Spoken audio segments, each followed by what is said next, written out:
So I usually go around physically and on social media to assist those who have some sort of problem in terms of their social media accounts getting hacked or them losing money to a particular scammer and something of that sort. Just basically creating a form of awareness to anyone who needs awareness. And I stumbled on a particular post on a Reddit community that got me thinking, and also I saw lots of comments under that particular Reddit post. I'm sure you saw the title of this video. So I decided to investigate, and also I would want you to be a part of this investigation. What will happen in this video is that you would gain some insight, you will gain some knowledge on what can happen to you. So this video would be a form of eye-opener to everyone, and then it will just broaden your knowledge in terms of online safety and cyber security. So without wasting more time, let's get started. So the person wrote on a post on a Reddit community and said, parents' bank account hacked, £30,000 stolen, bank won't give me money back. So the person said, hello, I'm from the UK and went on a family holiday to Spain. While in Spain, my parents' bank account was hacked. Across 2 days, the money was taken in increments. The first increment was £10, then £100, then £500, then £1,000, then in increments of 5,000. That means the next one was maybe £10,000, £15,000 until the entire £30,000 was taken. Then it said all to what looked to be various mule accounts. That's strange accounts, like maybe offshore accounts. My dad logs into his bank via fingerprint authentication. So most people right now use fingerprint authentication to log into their bank account. Once you've inputted your password for the first time, most times if your phone has the fingerprint authentication, it allows you to authenticate using the fingerprint on your mobile phone, which I mean, I use that also. Most people use that because it saves you time of putting your password anytime you need to access your bank account. Your bank has said they would not give the money back because at the moment all the bank is saying is that my dad must have been the one who did it, since he uses fingerprint identification. So what this person is saying here is that apparently the person reached out to the bank and asked the bank for a refund on the £30,000 that was stolen from his father's account, and then the bank refused to issue any form of refund for that particular money that was lost. And the reason the bank did this is because the bank felt like, oh, he could have been the person who transferred this money to different accounts, and now he's requesting a refund. Is he trying to scam the bank or something of that sort? So the bank is not entirely sure. And in most cases, for issues like this, the bank would tell you that they are not liable for incidents as such, because the bank expects you to be online safe. The bank expects you to protect your funds by yourself. If something of this nature happens, as long as it is not the bank's fault, as long as the money didn't just disappear from your account, in most cases they wouldn't do any form of refund or any form of investigation. Well, it depends on the bank, it depends on some countries. Some countries have a strong policy for this kind of things, and they really try to help you to get your funds back. But for example, in Nigeria, it's almost 100% sure that you wouldn't get your money back. And like this happened in UK, and the person said he couldn't get his money back. Well, most banks wouldn't issue a refund for cases like this. So let's go ahead with the story. We are very confused on how it was hacked, but we have done quite a bit of research, and there seems to be two probable causes. Where we stayed in Spain, it's very common to sorry about the English. It said where we stayed in Spain, it's very common for there to be public Wi-Fi in different bars in our apartments. My dad did use various public Wi-Fi in Spain. I guess this person was a bit security conscious, and this person knows the basics of security, like you shouldn't be doing any transactions on a public Wi-Fi. So that's why this person is stating the probable causes, or perhaps the person has gone to research on Google and saw that this might be, or perhaps the person went to research on Google and saw that this might be one of the reasons for the money leaving the account. So the person said the first probable cause is him accessing, or his dad accessing, his bank account from a public Wi-Fi. So just in case you don't know, if you go to an airport, if you go to maybe a hospital or a public place where they have public Wi-Fi, it is not advisable to connect to the Wi-Fi and then try to access your banking application or any sensitive application or website where you have to put in sensitive information like passwords and all. You can just browse the internet, but when you need to access your bank account, it's not advisable to use public Wi-Fi because you don't know who is sniffing the data on that particular Wi-Fi, so it's always not advisable. So let's look at the second probable cause. It said my dad did use various public Wi-Fi in Spain, which upon research seemed to be very unsecure or insecure. So I'm guessing the hacking took place through a public Wi-Fi. I've researched things like Wi-Fi sniffers and I've found out that apparently if an Android phone, and he's saying his dad is using Samsung S20, if an Android phone is compromised, apparently your fingerprints are stored and can be stolen. I'm just trying to get to the bottom of how they got into my dad's account and how to prove to the bank that this wasn't our fault and that our money had been robbed by a cyber criminal. I'm wondering if any of you guys, so now he's trying to get your opinion and my opinion, just trying to get the public opinion on what might have happened or how this might have happened.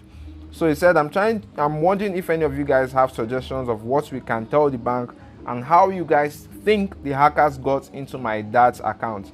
Thanks all. He's expecting people to give their experiences based on this particular issue or this challenge or what form of knowledge they might have. So I'm going to share with you what I think happened to this person's money, and you will be surprised how this money was actually stolen. So just keep on watching. So, but before I do that, I will go ahead and read some people's comments and then react to those comments, while hopefully you get to learn some things which you never knew before.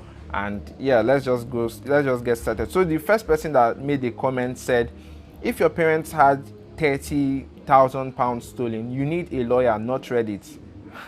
So this was funny. He said almost all money is protected in the UK. The bank will have to open a case. Have you spoken to the police? You need to formally approach this. No use in speculation on here. So the person is telling him that you need to report to the police first, and then that Reddit is not actually the best platform for him to bring up this case.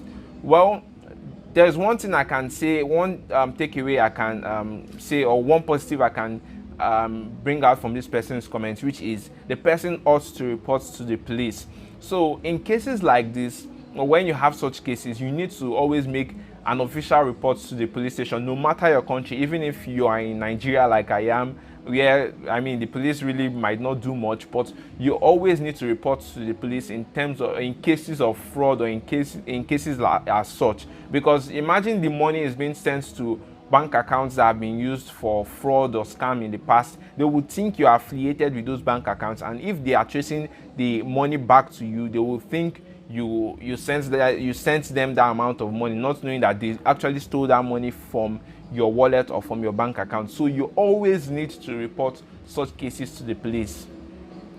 So that's the number one takeaway from that particular point. And then he said you need a lawyer, not Reddit. Well, it's expensive to get lawyers in most cases, but in cases like this, in some countries, it's also very difficult to get lawyers to pick up such cases. In Nigeria, I guess you'll be wasting your time. Let's see what the second person has to say. So the person said banking applications use SSL/TLS certificate. That's secure socket layer. It's a form of encryption protocol or certificate. Okay, if anyone is tampering with the network, for example, on a public Wi-Fi, the application just won't connect to the server. Malware on the device is certainly a risk, but this is quite sophisticated stuff. Maybe you can log in via the e-banking portal without fingerprint.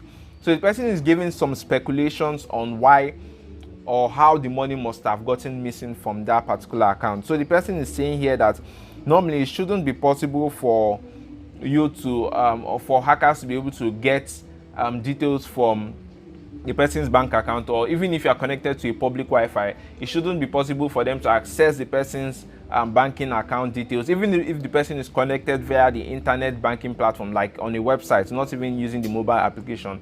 That it shouldn't be possible for the hackers to have taken that money, which is a bit true, because there's what they call this TLS and then the SSL. Okay, once it's just like a website that has that padlock symbol, it means that there's an SSL certificate on that particular website, which means whatever you are doing is encrypted and wouldn't be shown in clear text. So whatever, even if he was using a public Wi-Fi to access his bank account or his bank application, ordinarily, if anyone is sniffing through the Wi-Fi, they are not supposed to see any important detail because everything will be encrypted. But somehow it depends on the bank that the person is using, or it depends on, maybe there could be a particular vulnerability in that particular bank application, and this can also give them access. So it's just better to be safe than sorry. Never access never access sensitive details or sensitive applications like your bank applications on a public Wi-Fi. I think that's what that person is also trying to address there. So another different person said, you should assume that every email and account that phone has interacted with is now compromised, and change the passwords of all of them from a sanitized machine. So this person, I've not finished, but the person is saying that there's a probability that that particular mobile device that the dad has been compromised by some sort of malware which the person must have gotten, and that the person should consider at this point changing the passwords to all his social media accounts and all the accounts on that mobile phone on a different phone. So the person should get the dad should get a new phone and then change all the account details on that new phone and not on the old phone, because if he's changing it on the old phone and the hackers already have access to the phone, they would be able to see whatever is changing the password to. So he should get a new phone and change the account, his social media passwords to a different one. So he said, I wouldn't be able to speculate how the attack happened exactly, but given what you said about connecting to public Wi-Fi in different bars, there are many vectors an attacker could have used, such as SSL stripping. He could have also installed malware through a QR code, Wi-Fi landing page, or otherwise. TeamViewer may have been how they orchestrated the transfers, but I doubt it is the origin of the attack. The bank application would have refused to connect through an unsecure connection, but that doesn't go for other accounts that may have been used. I would check Google's activity log alongside his social media if he uses them. This should show currently connected devices and a history of them. But like I said, you should assume that everything the phone has stored, as well as every account connected to those things, are now compromised. If the attacker could break into his bank, it is safe to assume that they can also access his saved passwords, autofill, login details. That means everything on his browser, every saved password and everything from his Google and Microsoft accounts. For most people, that would be pretty much everything. If he stored anything in his drive that compromises his identity, then he will have to deal with that too. So this person is telling him that in terms of his general security, in terms of every platform that he has on that phone, that it might already be compromised if his accounts had some sort of malware. Also, what this person said is that there's a point which I really liked, which the person said. The person said something about TeamViewer. So TeamViewer is a remote, a platform for remotely accessing a particular device. There's TeamViewer you can use for your PC, that's a laptop or a computer, and then there's TeamViewer for mobile. So TeamViewer is a remote platform for accessing a device. So there's a possibility that if TeamViewer was installed on that particular mobile device, they can use TeamViewer to access the phone, even maybe while he's sleeping. So I think this person said his father slept off at some point. But what I'm saying is that for them to have also installed TeamViewer on that device, it means for some reason it's not something they did physically. They didn't pick up the phone and then install TeamViewer. So I've gotten a backdoor to the phone, and then from there they installed the TeamViewer remotely, and from the TeamViewer they use it to access his banking application, because that is the only way you can really transfer from a banking application. You cannot imagine a banking application is locked. There's no way you can transfer from it unless you open it and then you put in the amount you want to transfer. Just the way you transfer, put in the amount, put in the sender, the recipient, and then you send it. So they must have used TeamViewer to access this particular device. So the original poster said, "Thank you very much for your reply. A lot of that makes sense. We will wipe all our accounts. We just need them intact for now due to needing evidence as such. Hopefully the police can take the phone and check for anything. And also I will check Google activity log on his phone when I'm back from work. Yes, this is very important. If for any reason your account was compromised, or your account was hacked, or you had a conversation with a scammer, a hacker, or anything, it is really important not to delete evidences, or not. It's important not to clear everything until the investigation is over, until you've decided that, okay, this is a loss on my part. It is important to keep screenshots. So if you have a conversation with a scammer, a hacker, someone that is blackmailing you, it's important to take screenshots and then save those screenshots securely, so that if there's any investigation, you can always show the screenshots that, oh, this is what happened, and someone was trying to scam me, someone actually scammed me, or someone is blackmailing me. So if he had cleared everything, if he wiped the entire phone, then there will be nothing for the bank to investigate with. So don't always rush to take. Some people just delete. Maybe if they get contacted by blackmailers or something, delete their social media accounts. They don't do that. Just stay calm and then do the right thing, which is keeping proof for when needed. This one happened on the parent's own device, highly likely. The Trojan, which goes under the name T-Bot and Anastar, came to light last May. It is a used streaming software and abused Android accessibility services in a way that allowed malware creators to remotely view the screens of infected devices and interact with the operations the devices carried out. At that time, T-Bot was programmed to steal data from a predefined list of apps from about 60 banks around the world. There are lots of people that I know you might have a particular streaming software. Maybe you just downloaded it from the internet or from your Play Store, and then it tells you can stream live football or you can stream live movies, and then you downloaded it. Most of these applications or most of these softwares don't just give you stuff for free. They have something that they are taking from you which you wouldn't know until when they really need it. So it's important not to just download any of this free. Once you see free, be careful. It's always advisable not to download all these free softwares and applications without verifying them, or without knowing I don't know how to put it. Most of them might have some malicious intent, so you need to be careful on what you download and from where you download them. Now, the original poster said, I have just now discovered that TeamViewer was downloaded the day before the money started leaving the account. 4 a.m. in the morning while we are on holiday, and my dad was fast asleep with his phone at his side. How has that happened? He didn't click on any links or anything. He didn't fall for any scam. He simply did not download that. That means he didn't download the TeamViewer. The Trojans you're referring to, would that make it possible to completely take over a device? And how can I confirm that my dad's device had one of these Trojans? So what this person is saying is that there's a possibility that this Trojan was on the mobile device. So some people feel like, oh, I use an Android, I don't use a computer, and hackers target only computers. They don't really target mobile devices. But you are very wrong. Hackers now know that if they really want money and if they need anything, they need to target mobile devices, because mobile devices are the devices that almost everyone has, and that is what most people use to access the internet, to do businesses, to do their work and everything. People use mobile devices, and they know, hackers now know to target mobile devices. So these Trojans might have been on the mobile device. He's saying that the father does not just click on any links or something of that sort, but you can never be entirely safe. That is why you need to always learn new things in terms of online safety. Any news you see about something getting hacked, any news you see on something getting scammed, you need to be on top of it. You need to learn, you need to follow that news and know what is new on that. You need to always learn that. If you don't learn that, you would see yourself being outdated. Things are changing every day. Scammers and hackers are looking for new ways to bypass any tricks, any antivirus, any things put in place to stop them. They are looking for new ways to bypass it. So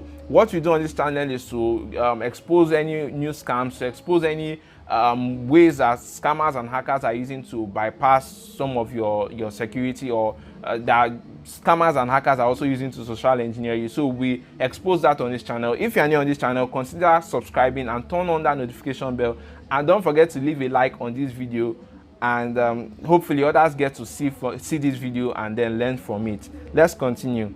So someone also had something interesting to say on this. The person said, The only way to get a smartphone infected without input from the user is with a spyware called Pegasus.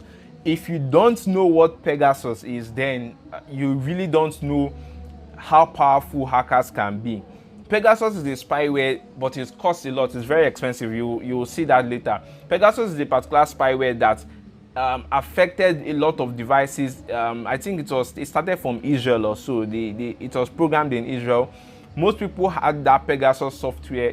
I think it was exposed early this year or late last year.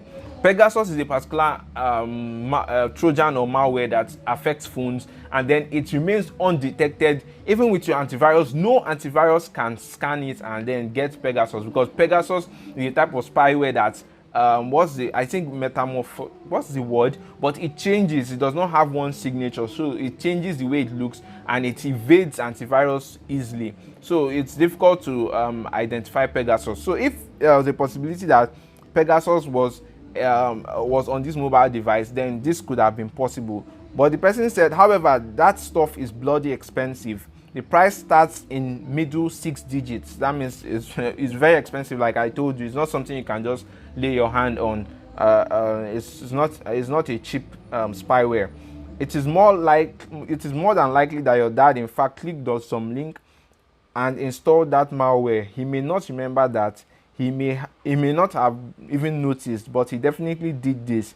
Or he doesn't have any means of locking his phone with password or biometrics, in which case it is possible that someone else installed malware while he wasn't looking. So this person is saying that also there's a possibility, but it's a very slight possibility, that maybe when his dad was sleeping, or maybe when his dad was not looking, someone just picked up his phone, and because his phone does not have any lock on the screen, the person just installed a spyware or installed this remote team viewer on his phone. But he's saying it's unlikely, except maybe that's the case, except maybe his dad didn't have any form of screen lock on his phone. If you don't have any screen lock on your mobile device, I would advise you do so. Some people say there's nothing that they're hiding, but really it's important to do it. It does not hurt you. You can use something simple, but it's better than not using any phone lock or screen lock on your mobile device.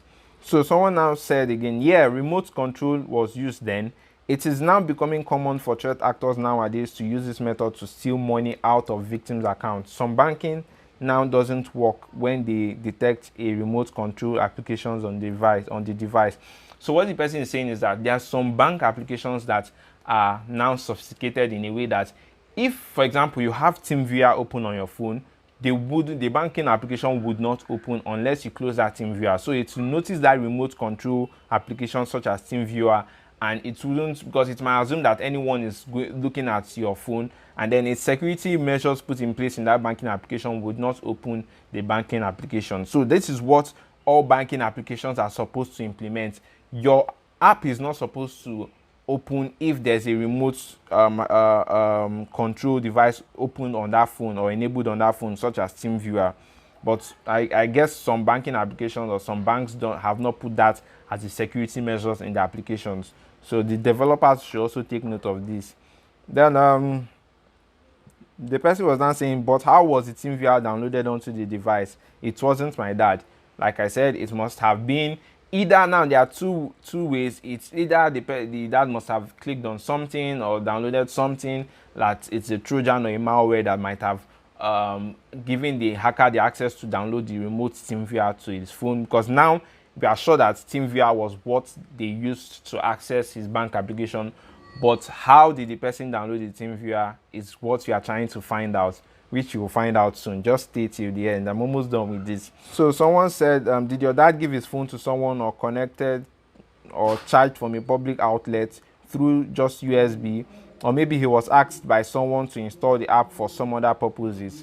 So what this person is saying is that there's a possibility that if you go to a public place and then you plug your mobile device in a USB port and then plug it to your phone, maybe to charge your phone, there's a possibility you could get hacked that way.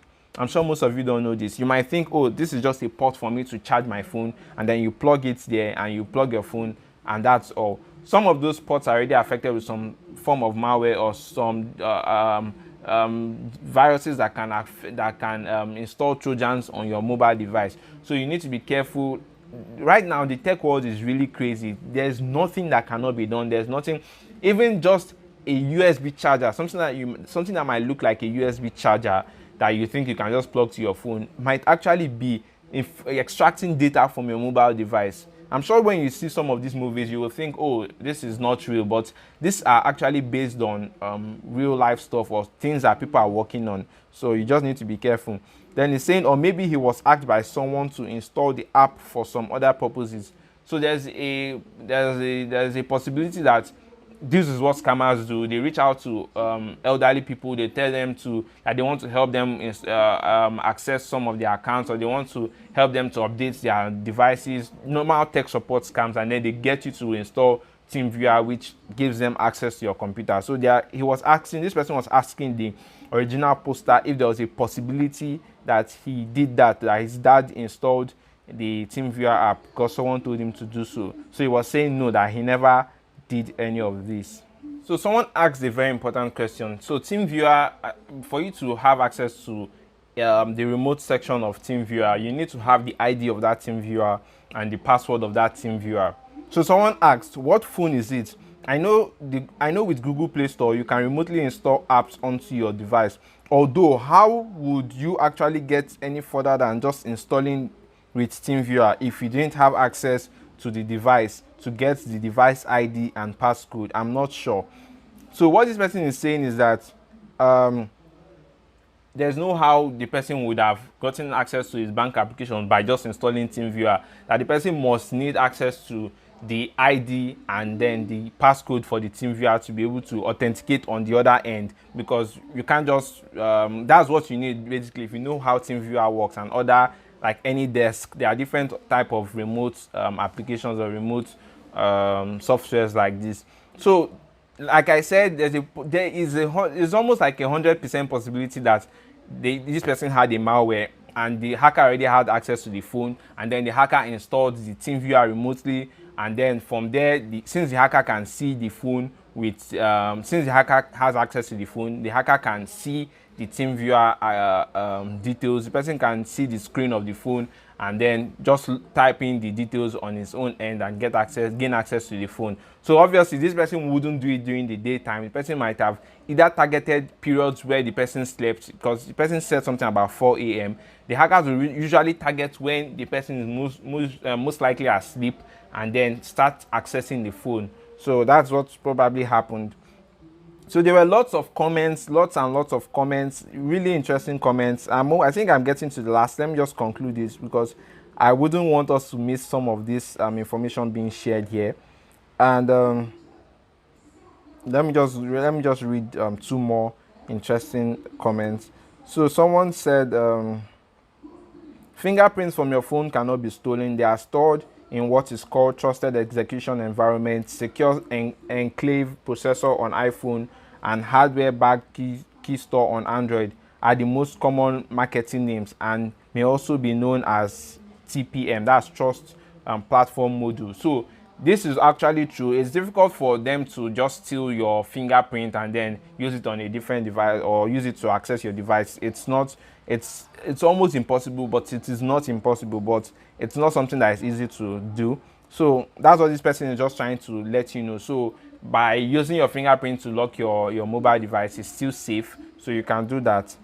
And the person was also sharing lots of other in-depth information which you might not know, because it's really cybersecurity. It's a cybersecurity term, it's cybersecurity related, so let's not go through that. So the person is saying the primary way of getting unauthorized access to the credentials is through phishing attacks. Phishing attacks could be social engineering, could be sending the person links on email, it could be on social media platforms like Facebook, it could be via ads, so many different ways. But I'm sure that this person had to perform one sort of phishing attack to get this person to download one sort of application, or to get the person to download a Trojan that is hiding or that created a backdoor on that particular Samsung S20 to gain access to the mobile phone. So there's an important thing I need to tell you. Regardless of your phone, forget that this is an Android. Even if you are using an iOS phone, it does not make you safe. Some people might say, oh, I'm using an iPhone, iPhone is really secure. If you have that in your mind, then you must be I don't want to say crazy, but you must be ridiculous if you have that in your mind that you have an iPhone and therefore you are safe from any form of hack or any form of scam like this. No, even with iPhone, there are ways to bypass iPhone's security or whatever it is, but Androids are targeted the most because most people use Androids than iPhone. I think iPhones is used majorly in United States and some other countries, but most people use Android, and that's why Androids are targeted the most, but it does not mean iOS devices are not targeted.